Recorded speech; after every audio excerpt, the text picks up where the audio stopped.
एक गांव में एक आदमी रहता था जिसकी एक सुंदर सी बेटी थी, पर बहुत सालों पहले उसकी पत्नी की मृत्यु हो चुकी थी। एक दिन आदमी अपने पड़ोस में रहने वाली एक औरत से शादी कर लेता है जिसका पति भी कुछ समय पहले मर चुका था। उसकी दो बेटियां थी। सौतेली माँ सिंड्रेला के साथ बहुत ही गलत व्यवहार करती थी। हमेशा वह उससे घर के सारे काम कराती और उसे बहुत परेशान करती। एक दिन औरत को चर्च जाना था। सिंड्रेला घर से बाहर न जाए इसीलिए मटर के दानों को जमीन पर फैला देती है और सिंड्रेला से उन्हें बीन कर पकाने के लिए कहती है और वह अपनी बेटियों को लेकर चर्च चली जाती है। सिंड्रेला अपनी माँ के व्यवहार से बहुत ज्यादा दुखी थी। तभी उसकी माँ की आत्मा उसके पास आती है और उसे 3 अखरोट देती है जिसमें सोने चांदी और हीरे की सुंदर सुंदर ड्रेस थी। सिंड्रेला को समझ नहीं आ रहा था कि वह उन ड्रेस को पहनकर कहाँ जाए। तभी उसके दिमाग में चर्च का आइडिया आता है और वह चांदी की ड्रेस पहनकर चर्च पहुँच जाती है। वहीं पर राज्य का राजकुमार भी आया था और सिंड्रेला को देखते ही उसे उससे प्यार हो जाता है। प्रार्थना खत्म होते ही सिंड्रेला जल्दी से घर के लिए निकल आती है। राजकुमार पीछे से आता है। तब तक सिंड्रेला वहाँ से जा चुकी थी। सिंड्रेला घर जाकर सौतेली माँ के आने से पहले खाना बनाकर तैयार कर देती है। जब सिंड्रेला की दोनों बहनें घर आती है और उसे उस लड़की के बारे में बताती है तो सिंड्रेला उनसे कहती है, मैंने भी पेड़ पर चढ़कर चर्च में जो हुआ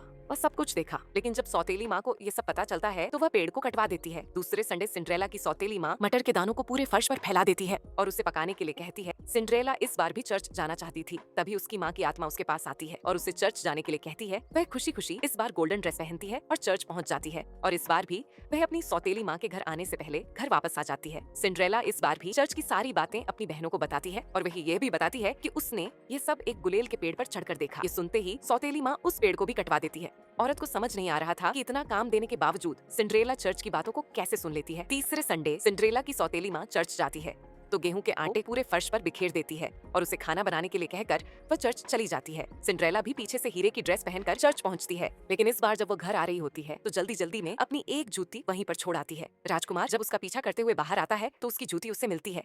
सिंड्रेला की सौतेली माँ और उसकी बहनें जब घर वापस आती है और उसे लड़की के बारे में बताती है तो सिंड्रेला अपनी सौतेली बहनों को बताती है, ये सब मैंने भी घर की छत पर बैठकर देखा है। जब सिंड्रेला की सौतेली माँ को ये पता चलता है तो वह छत को तोड़ देती है। इधर राजकुमार सिंड्रेला की जूती लेकर घर घर जाकर लड़कियों के पैरों में चेक करने लगता है और जब औरत को यह पता चलता है कि राजकुमार उसके घर आ रहा है तो वह सिंड्रेला को एक टब के नीचे छुपा देती है। राजकुमार वहाँ आकर उसकी दोनों बेटियों को जूती पहनाता है लेकिन उसकी दोनों बेटियों के पैरों में वह फिट नहीं आती। तभी बाहर बैठा हुआ एक मुर्गा चिल्लाने लगता है कि यह जूती जिसकी है वह टब के नीचे है। राजकुमार जब यह सुनता है तो सिंड्रेला को बाहर निकालकर वह जूती उसके पैर में पहनाता है तो उसके पैर में वह जूती फिट आती है। राजकुमार सिंड्रेला को अपने साथ अपने राज्य ले जाता है और उसके साथ खुशी से अपना जीवन व्यतीत करने लगता है। जाते जाते वीडियो को लाइक करना ना भूले।